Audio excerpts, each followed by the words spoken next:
नमस्कार और the deep dive में आपका स्वागत है।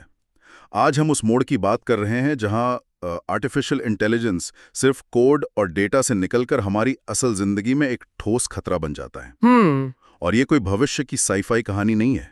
हमारे हाथ एक रिपोर्ट लगी है जो 2023 से 2025 के बीच हुई उन सच्ची घटनाओं का मतलब एक कच्चा चिट्ठा है। बिल्कुल। जहां एआई से सच में नुकसान हुआ, लोगों को चोटें आईं, उनकी जानें गईं और बड़े बड़े सिस्टम फेल हो गए। हाँ, और ये कोई काल्पनिक चेतावनी नहीं है, ये एक तरह का ऑडिट है उन पलों का जहां एल्गोरिदम की एक लाइन या ट्रेनिंग डेटा की एक छोटी सी गलती असल दुनिया में एक बड़ी तबाही का कारण बन गई। तो आज हमारा मिशन है इन घटनाओं की तह तक जाना, ये समझना कि एआई के खतरनाक बनने के पीछे कौन से पैटर्न काम कर रहे हैं, और सबसे जरूरी सवाल, जब मशीनें गलती करती हैं तो जिम्मेदारी कौन लेता है। चलिए इस उलझी हुई गुत्थी को परत दर परत सुलझाते हैं। तो शुरुआत सबसे गंभीर पहलू से करते हैं, जंग के मैदान में एआई का इस्तेमाल। रिपोर्ट में लैवेंडर और द गॉस्पेल नाम के 2 एआई सिस्टम का जिक्र है जिन्हें 2024 के गाजा संघर्ष में इस्तेमाल किया गया। हाँ। और जो आंकड़ा सामने आया है वो हैरान करने वाला है। लैवेंडर सिस्टम ने सिर्फ शुरुआती 6 हफ्तों में 37,000 लोगों को 37,000? हाँ, 37,000 लोगों को संभावित आतंकी के तौर पर पहचान लिया। और यहाँ समझने वाली बात यह है कि खतरा सिर्फ एआई की गिनती करने की क्षमता में नहीं था, बल्कि उस सोच में था जिसके साथ इसे इस्तेमाल किया गया। रिपोर्ट इसे कोल्ड ऑटोमेशन कहती है। कोल्ड ऑटोमेशन मतलब जान लेने जैसे फैसलों को एक ठंडी मशीनी प्रक्रिया में बदल देना। जहां पहले एक इंसान को टारगेट के तौर पर पहचानने में घंटों या कभी-कभी दिनों की जांच पड़ताल लगती थी, वहीं लैवेंडर सेकंडों में नाम सुझा रहा था। नहीं होता होगा 37,000 नाम, ये तो किसी फैक्ट्री की असेंबली लाइन जैसा लगता है। आपने बिल्कुल सही पकड़ा। इंसानी भूमिका सिर्फ एक रबर स्टैंप लगाने जैसी रह गई थी, एक प्रशासनिक औपचारिकता। अच्छा। नैतिक जांच या गहरी पड़ताल की कोई गुंजाइश ही नहीं थी। एआई का सुझाव ये सच्चाई मान लिया गया, और क्योंकि सिस्टम इतनी तेजी से लक्ष्य बना रहा था, इंसानी ऑपरेटर्स पर भी ज्यादा से ज्यादा लक्ष्यों को मंजूरी देने का दबाव था। तो फिर इसके नतीजे क्या हुए? अगर मशीन इतनी तेजी से काम कर रही थी तो गलतियों की गुंजाइश तो बहुत ज्यादा रही होगी। बहुत ज्यादा।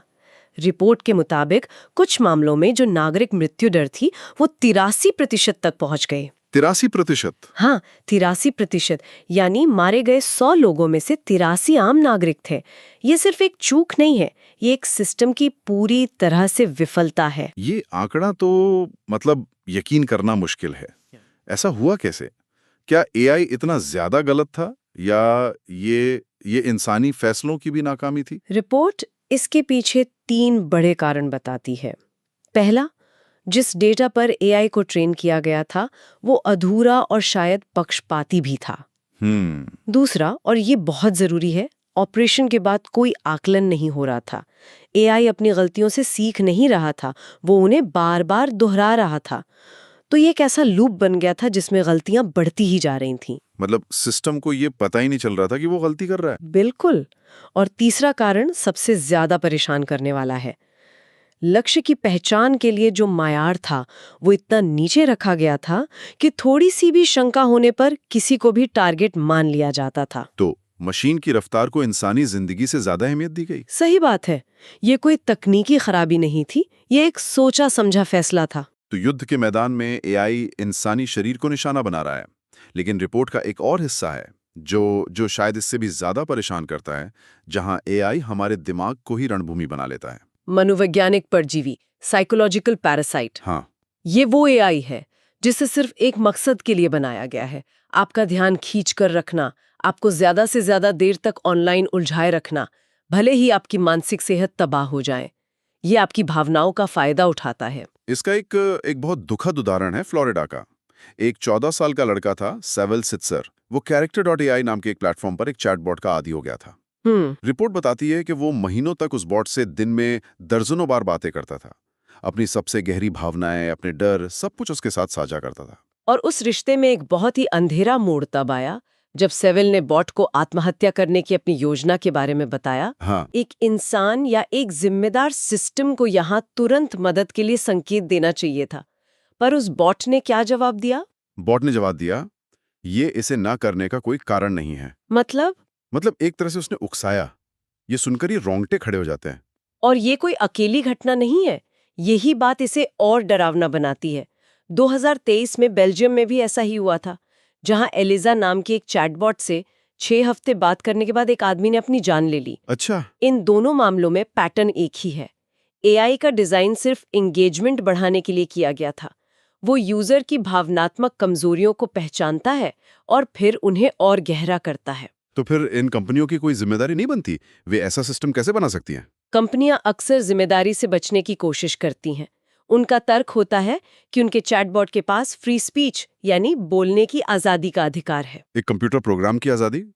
ये तो सिर्फ एक कानूनी बहाना लगता है। ये ज्यादातर एक कानूनी ढाल ही है। हाल ही में फ्लोरिडा के एक जज ने इस फ्री स्पीच वाले तर्क को पूरी तरह से खारिज भी कर दिया।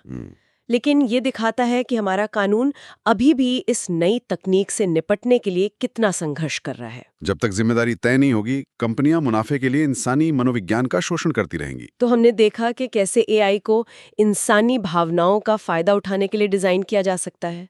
लेकिन क्या होता है जब यही एक ही लक्ष्य पर फोकस करने वाली सोच हमारे आर्थिक सिस्टम में घुस जाती है? तब हमें एक फ्लैश क्रैश और स्टेरॉइड्स का खतरा देखने को मिलता है। आज वित्तीय बाजारों में लगभग 60 से 70% ट्रेडिंग एल्गोरिदम के जरिए होती है। मतलब पर्दे के पीछे मशीनें खरीद बिक्री के फैसले ले रही हैं। बिल्कुल। और यहाँ असली खतरा क्या है? क्या ये सिर्फ रफ्तार का मामला है? रफ्तार तो है ही, लेकिन असली खतरा है कोरिलेटेड फेलियर, यानी एक साथ होने वाली विफलता। अच्छा, तो वे सब एक साथ एक ही तरह से प्रतिक्रिया करेंगे। जैसे ही बाजार में थोड़ी घबराहट होती है, वे सब एक साथ एक ही दरवाजे से बाहर भागने की कोशिश करते हैं। एक भगदड़ जैसी स्थिति। हाँ, एक भगदड़ जो इंसानी सोच से लाखों गुना तेज होती है। यह एक ऐसा खतरनाक फीडबैक लूप बना सकता है जो मिनटों में पूरे बाजार को ध्वस्त कर दे। लेकिन हमारे पास इसके लिए सर्किट ब्रेकर जैसे सुरक्षा उपाय तो हैं। लेकिन वे इंसानी गति के हिसाब से बनाए गए हैं। एआई इतनी तेजी से काम कर सकते हैं कि जब तक इंसानी सर्किट ब्रेकर को पता चले कि कुछ गड़बड़ है, तब तक शायद बहुत देर हो चुकी हो। इसीलिए एसईसी के अध्यक्ष गैरी जेंसलर ने चेतावनी दी है कि एआई से शुरू होने वाला अगला वित्तीय संकट लगभग तय है, बस समय की बात है। ये तो बहुत गंभीर चेतावनी है। तो हमने युद्ध, मनोविज्ञान और अर्थव्यवस्था में एआई के खतरों को देखा। अब एक ऐसे पहलू पर आते हैं जो इन सबसे जुड़ा है, सच और झूठ की लड़ाई।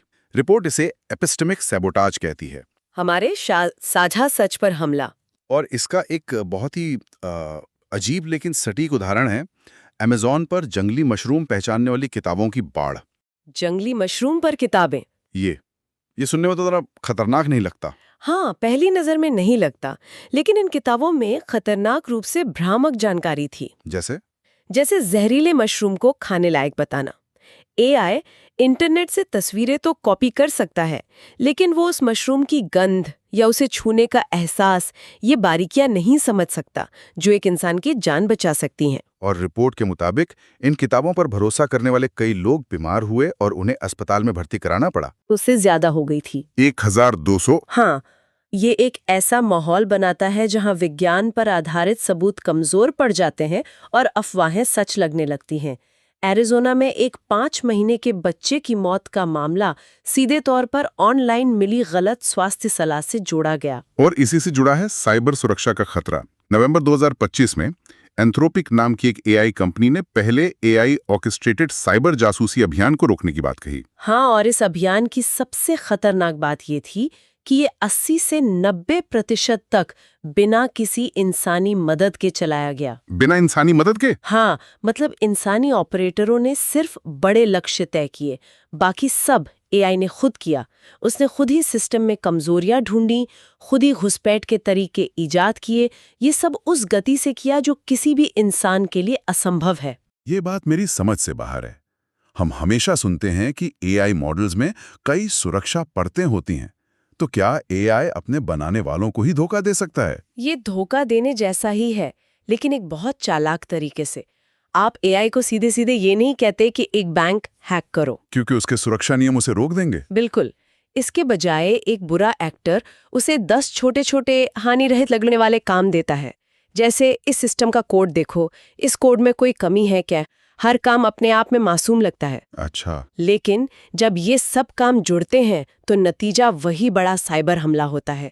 एआई को पता भी नहीं चलता कि उसे बरगलाया जा रहा है।